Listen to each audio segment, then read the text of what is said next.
Hello दोस्तों, मैं कुमार अजीत और आप सभी को अपने यूट्यूब चैनल में स्वागत करता हूं। और आज मेरी जो नई टॉपिक है वो है परिकल्पना, हाइपोथेसिस, जो यूजीसी एनटीए के लिए बहुत इंपॉर्टेंट होती है और साथ साथ पोस्ट ग्रेजुएट कोर्स में के लिए बहुत होता है। लेकिन इसका मेन जो होता है वो रिसर्च के पॉइंट ऑफ व्यू से बहुत इंपॉर्टेंट है, चैप्टर माना जाता है। हम उसके बारे में आज डिस्कस करेंगे।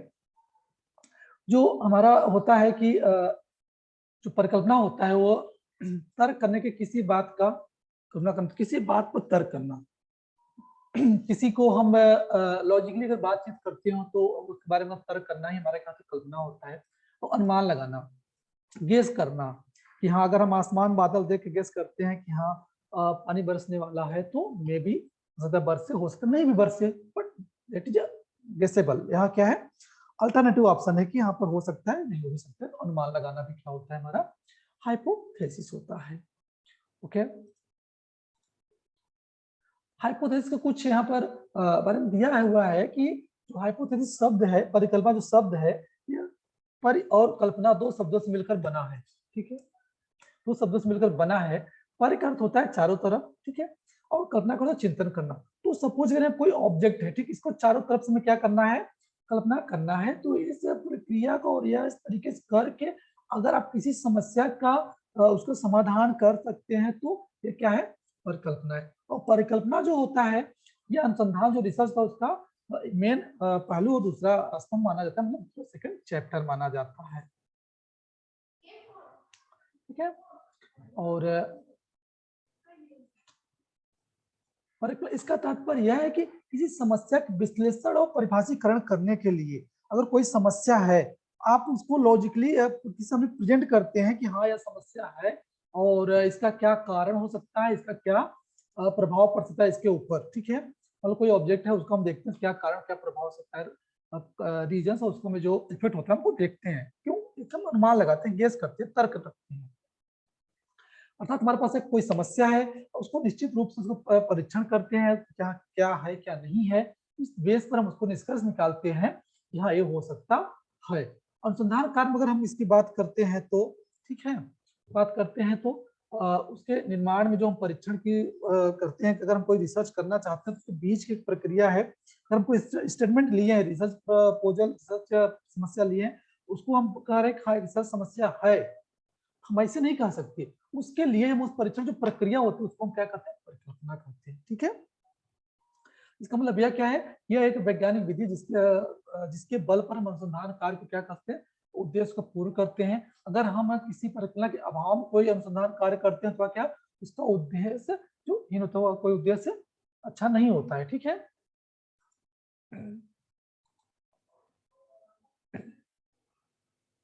यहाँ कुछ कल्पना की प्रकृति है।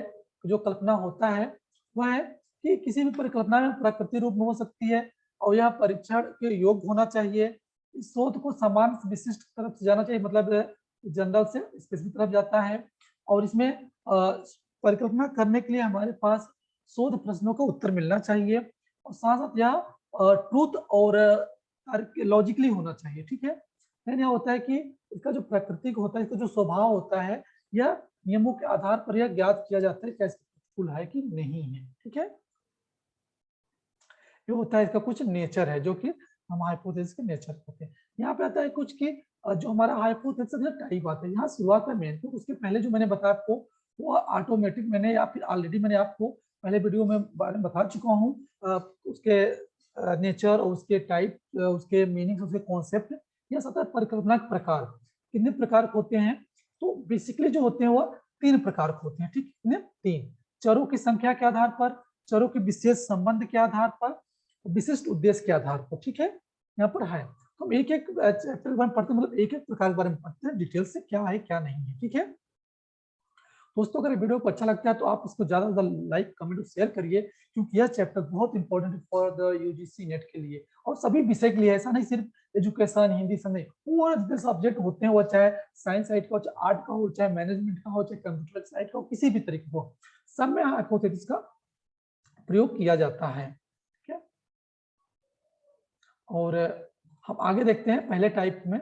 जो हमारा पहला है, चरों के आधार, क्या है, चरों की संख्या के आधार पर हम क्या करते हैं, हाइपोथेसिस का निर्माण करते हैं। तो यह इसमें भी क्या है, कुछ इसके भी टाइप होते हैं, जो कि दो तरीके का होता है। ठीक है, तो इसमें क्या है, साधारण जो परिकल्पना होता है, साधारण परिकल्पना तात्पर्य है कि चरों की संख्या मात्र 2 होती है। ठीक है, यहाँ पे क्या है, वेरिएबल। वेरिएबल आपको मैं इसके लिए नए वीडियो में लेके आऊंगा, आपको वेरिएबल क्या है, वेरिएबल टाइप्स क्या, वेरिएबल किसको कहते हैं, और वेरिएबल होने के लिए उसके पास क्या क्या कैपेसिटी होनी चाहिए, किस विशेषता के आधार पर वेरिएबल कहा जाता है। जब दो वेरिएबल के बीच में हम संबंध अध्ययन किया जाता है, दो करते हैं, सपोज यहाँ पर सपोज एक लड़का है गर्ल और एक यहाँ क्या है बॉय, तब तो दो के बारे में अध्ययन करेंगे तो क्या हो जाए, साधारण परिकल्पना हो जाएगा। ठीक है, क्योंकि यहाँ पर दो वेरिएबल को देखने से दो लोगों के बारे में। ठीक है, और अगर जटिल परिकल्पना हमें देखना है तो जटिल परिकल्पना तात्पर्य उस परिकल्पना जिसमें दो से अधिक चरों के बीच आपसी संबंध दिए जाते हैं। अभी मैंने क्या बताया, गर्ल और बॉयज। अब यहाँ क्या कर सकते हैं, उसके मदर को उसके क्या कर सकते हैं, फादर को ले लिया, तो क्या होगा, चार लोग, मतलब हमारे पास चार वेरिएबल होगा। मैं एग्जाम्पल अब बता रहा हूँ। ठीक है, रिसर्च आपके टॉपिक में जो अलग अलग वेरिएबल होते हैं, बट यहाँ मैं सिर्फ एग्जाम्पल समझाने का प्रयास कर रहा हूँ जटिल परिकल्पना कहते किसको है। ठीक है, तो यहाँ पर मैंने पहले क्या बताया, गर्ल और बॉय, मतलब दो वेरिएबल है। यहाँ पे क्या है, गर्ल बॉय मदर फादर, इन चारों के बीच में किस तरह संबंध उसका अगर हम अध्ययन करते हैं तो यह जटिल परिकल्पना कहा जाता है। ठीक है, और आता है अब आपका दूसरा जो वेरिएबल था, मैंने बताया था चरों की विशेषता के आधार पर, क्या है, चरों की विशेषता के आधार पर जो हमारा वेरिएबल है उसमें भी दो तरीके के वेरिएबल होते हैं। ठीक है, पहला क्या है, सार्वत्रिक या सार्वभौमिक परिकल्पना, दूसरा है अस्तित्वात्मक परिकल्पना। ठीक है, तो इसमें भी है, तो पहला जो हमारा है दूसरे चरों की विशेषता के आधार पर कि सार्वत्रिक परिकल्पना स्वयं स्पष्ट होता है कि ऐसी परिकल्पना जो हर क्षेत्र और समय में समान रूप से व्याप्त हो, मतलब जो हर जगह उपलब्ध हो और हर जगह क्या इक्वल हो। ठीक है, अर्थात परिकल्पना स्वरूप ऐसा हो जो निहित चरों के सभी तरह के मानों के बीच संबंध को हर परिस्थिति हर समय बनाए रखे, मतलब ऐसा है हम परिकल्पना रखते हैं यहाँ पर जो कि सभी तरीके से सभी स्थिति में सभी परिस्थिति में अपने एक समान और सभी चरों के बीच में अपना संबंध स्थापित रखे किसी परिस्थिति में, उसको हम क्या बोलते हैं, सार्वभौमिक परिकल्पना। ठीक है, और जो अस्तित्वात्मक परिकल्पना होता है, इसमें जो होता है परिकल्पना, इस प्रकार की जो परिकल्पना यदि सभी व्यक्तियों परिस्थितियों के लिए नहीं तो कम से कम एक व्यक्ति या परिस्थितियों के लिए निश्चित रूप से सही होता है। कहने का तात्पर्य है, मैं आपको एग्जाम्पल समझाने का प्रयास करता हूं। ठीक है, कि अगर हमें क्लाइमेट देखना है, क्लाइमेट और एक फसल, कि अगर फसल पर क्लाइमेट वातावरण क्या प्रभाव है, अगर एक जैसा होता है, ठीक एक जैसा होता है सभी, हर फसल के लिए एक ही जैसे क्लाइमेट होता है तो उसको सार्वभौमिक परिकल्पना कर सकते हैं। लेकिन यहाँ पर क्या है कि एक क्लाइमेट है और अलग अलग आपकी फसल है। ठीक है, ठंडी की जो फसल धान की अलग, गेहूं की अलग है, उसका उस पर अलग प्रभाव पड़ेगा। देखिए अगर ठंडी है तो एटलीस्ट कम से कम गेहूं के लिए उसका क्या हो, संबंध है सही हो। ठीक है, कम से कम वो और उसका जो प्रभाव होता है सही हो, यह होता है अस्तित्वात्मक परिकल्पना। ठीक है, और हम आगे देखते हैं, हमारा जो तीसरा है,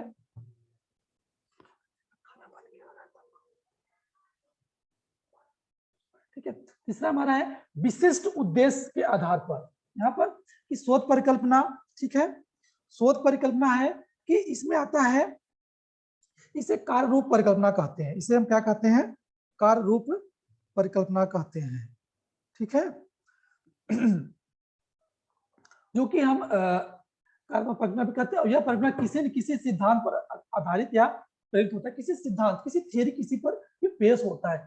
शोधकर्ता इस परिकल्पना की उद्घोषणा बहुत ही विश्वास साथ करते हैं, तो उसकी यह अभिलाषा होती है कि उसकी यह परिकल्पना सत्य सिद्ध होगी। मतलब अगर एक हम बात करें 2 × 2 क्या होगा, 4 होगा, क्या होगा, 2 दूनी 4। ठीक है, अगर सब बात रखें तो अगर हम इस तरह की अगर परिकल्पना लेते हैं तो क्या होगा, वो यूनिवर्सल सत्य बताएगा कि हाँ ये है चीज इसमें होगा।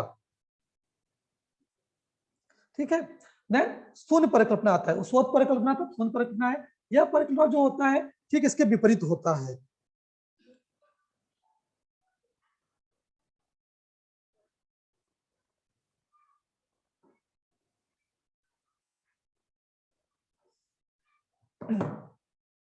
इसके एकदम विपरीत होता है। ठीक है, इस परिकल्पना के माध्यम से हम चरों के बीच कोई अंतर नहीं होने के संबंध का उल्लेख करते हैं। हाँ, जब दो चरों के बीच में देखिए, एक चर यहाँ पर मैंने बताया, सपोज यहाँ पर गर्ल्स और बॉयज ले लेते हैं। ठीक है, अगर इनके बीच में कोई अंतर नहीं है मानते हैं, कोई अंतर नहीं है तो हम शून्य परिकल्पना को मान लेते हैं। अगर कोई अंतर नहीं है तो मानते हैं, ठीक है, तो हम क्या बोलते हैं, शून्य परिकल्पना कहते हैं। सांख्यिक परिकल्पना होता है जब शोध परिकल्पना या शून्य परिकल्पना का सांख्यिक पदों में अभिव्यक्त किया जाता है, मतलब अगर इसको हम अभिव्यक्त करते हैं तो, ठीक है, किया जाता है तो इस प्रकार परिकल्पना सांख्यिक परिकल्पना कहलाती है।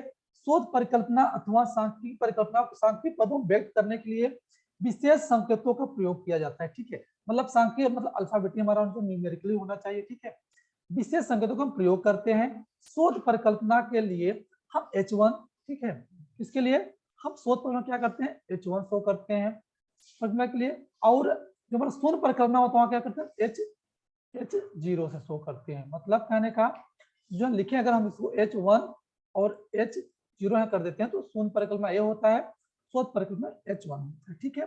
तब मध्य के लिए यक्ष का प्रयोग किया जाता है, और उसके अदर कोई इस्तेमाल यहाँ परिकल्पना तो हम क्या करते हैं, यक्ष कोई दूसरा परिकल्पना हम यहाँ पर किए हैं यूज। इस तरह से हम इसको सिंबल रख सकते हैं कि H1 होता है शोध परिकल्पना, H0 होता है, सॉरी H यहाँ पे शून्य है, 0 तो शून्य परिकल्पना इसको हम कहते हैं, ठीक है। परिकल्पना कुछ विशेषताएं होती हैं कि गुड तथा हॉट ने कहा है कि अस्पष्टता, परिकल्पना जो एकदम क्लियर होना चाहिए, ऐसा नहीं कि उसमें डालमा सस्पेंस कंफ्यूजन हो, ऐसा नहीं होना चाहिए, ठीक है, वो एकदम एक्यूरेट एंड क्लियर होनी चाहिए परिकल्पना आपकी, उसकी विशेषता है। अनुभवित संदर्भ हो, और उसके साथ साथ उनमें जो भी आप उसके इंक्लूड करना चाहते हैं उसका संदर्भ हो, ऐसा ना हो कि आप कोई ऐसा जो परिकल्पना बनाए जिसका कोई मतलब संदर्भ हो ही नहीं, जिसका कोई रिव्यू, जिसका कोई लिटरेचर हो ही ना, ऐसा नहीं है, उसका कोई संदर्भ होना चाहिए। देन विशिष्टता, और परिकल्पना के अंदर उसकी कुछ विशेष स्पेसिफिक होना चाहिए, ठीक है, स्पेसिफिक चीजों को उसमें शामिल रखना चाहिए जो कि आपके टूल के पॉइंट ऑफ व्यू और उसके साथ आपके वेरिएबल में कौन कौन सी उसकी स्पेसिफिक वो चीजें होती हैं। देन आता है उपलब्ध प्रविधियों से संबंध, और आपके साथ साथ जो उसकी अचीवमेंट उपलब्धि हो, ठीक है, आप जो परिकल्पना बना रहे हो उसमें क्या हो कि उसमें ये चीज देखने को मिले कि उसके पास उपलब्ध हो, ऐसा ना हो कि वो उपलब्धि ना हो, आप किस काम का परिकल्पना बनाए तो हमारे पास क्या हो, अवेलेबल हो, उसके उसमें अचीवमेंटेबल होना चाहिए। देन हो सिद्धांत समूह संबंधित, ऐसा हाइपोथेसिस होना चाहिए जो कि आपके कहीं उस सैद्धांतिक उस पर तथ्य समाहित हो, ऐसा ना हो कि आप ऐसी चीजों पर परिकल्पना बना जो मतलब निरर्थक एकदम यूजलेस हो, ऐसा नहीं, वह सैद्धांतिक समूह होना चाहिए कि हाँ इस पर हम रिसर्च परिकल्पना बना सकते हैं, रिसर्च हम कर सकते हैं, तो हम वहां पर हाइपोथेसिस का निर्माण करना चाहिए। देन हमारा आता है लास्ट में प्रमाणीकरण, हमेशा जीवन हमेशा करना चाहिए अपने रिसर्च में, अगर आप परिकल्पना निर्माण करते हैं देन विल डिसाइडेड वह टेस्ट कर योग्य हो, टेस्टेबल हो परिकल्पना, आप हवा में बात नहीं कर सकते, आप इस तरह नहीं कर सकते कि हाँ ये चीज लड़कों लड़कियों में वायसनेस पाया जाता, नहीं, आप उसको प्रमाणित कर सकते हैं। अगर हम कह सकते हैं कि लड़कों लड़कियों में लड़के ज्यादा मोटे हो लड़कियां ज्यादा पतली होती है, हम परिकल्पना बना लिए, इसको आप कैसे टेस्ट करोगे, आपके पास इसके लिए टेस्ट करने से टूल होने चाहिए, और साथ साथ आप परिकल्पना बना रहे हो टेस्टेबल होना चाहिए, तभी क्या आप उसको प्रमाण कर सकते हो हमारा परिकल्पना क्या है सही है। अगर हम यहाँ देख सकते हैं कि अगर वर्तमान समय में क्या है समाज में, हम यहाँ क्लास करें डायरी और सोसाइटी, दहेज प्रथा समाज में अभिशाप है, आप इस पर आप अनुसंधान कर रहे हैं, अपने बनाया परिकल्पना, लेकिन आप इसको प्रमाणित नहीं कर पा रहे, तो परिकल्पना वो अच्छी परिकल्पना नहीं मानी जाती है। तो परिकल्पना तभी अच्छी मानी जाती है, तभी उसमें गुण साबित होते हैं, उसकी अच्छी विशेषता होती है जब वो क्या हो, प्रमाण करने को उसमें कैपेसिटी हो, वो अपने प्रूफ करने के योग्य हो, दैट तब होता है वो सही परिकल्पना माना जाता है, ठीक है। ये रहा आपका परिकल्पना की विशेषता और टाइप्स। अब यहाँ परिकल्पना के स्रोत आते हैं, ठीक है, कि व्यक्तिगत स्रोत एंड बाह्य स्रोत। व्यक्तिगत स्रोत में शोध करता है अपनी स्वयं की प्रतिभा और ज्ञान का समावेशन होता है, मतलब खुद से परिकल्पना क्रिएट कर सकता है, वो आमतौर पर अपनी प्रतिभा और अनुभव के आधार पर परिकल्पना निर्माण करता है, अपने पॉइंट ऑफ व्यू अपने तरीके से वह परिकल्पना को निर्धारित करता है कौन परिकल्पना बनाएंगे।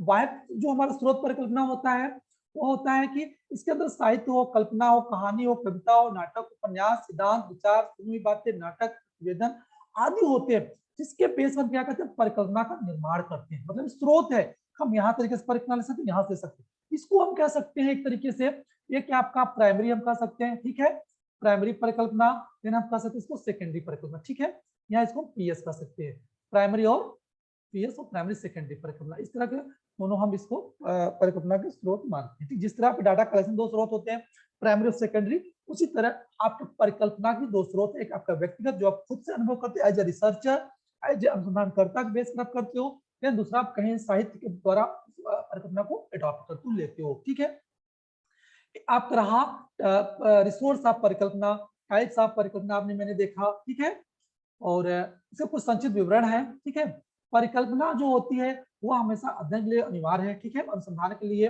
परिकल्पना बिना सामाजिक अनुसंधान विषयों की रूपरेखा तैयार नहीं की जा सकती। अगर आप कोई अनुसंधान विषय तैयार करते हैं तो बिना परिकल्पना का उसको रूपरेखा मतलब आउटलाइन उसको तैयार नहीं किया जा सकता। परिकल्पना के माध्यम से किसी भी विषय या समस्या के बारे में पूरा अनुमान लगाया जाता है।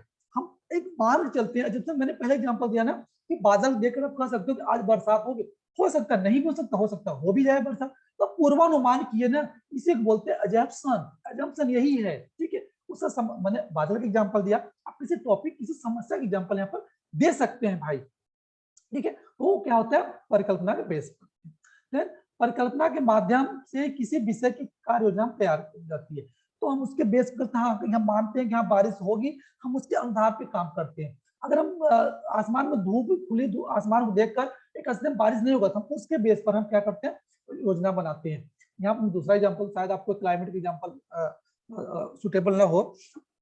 अगर मैं देखे एक टीचर है और यहाँ पे स्टूडेंट है, तो टीचर के पढ़ाने का और बच्चों के अचीवमेंट पर क्या प्रभाव पड़ता है। ठीक है, तो हमें मान चल टीचर अच्छा पढ़ाएगा तो बच्चों को समझ में आएगा, तो बच्चों के अचीवमेंट क्या होगा, ऑटोमेटिक एम जाएगा, ऊपर जाएगा ना, है कि नहीं। तो हम यहाँ पर इस बेस पर हम क्या करते हैं, अपने विषय हम क्या करते हैं तैयार करते हैं। इसके माध्यम से ये हमारा क्या होता है पूर्वानुमान, और ये हमारा होता है परिकल्पना। ठीक है, आई होप आप लोग को बताए हुए बात बहुत अच्छे तरीके से समझ में आ रहा होगा कि परिकल्पना क्या होता है। ठीक है,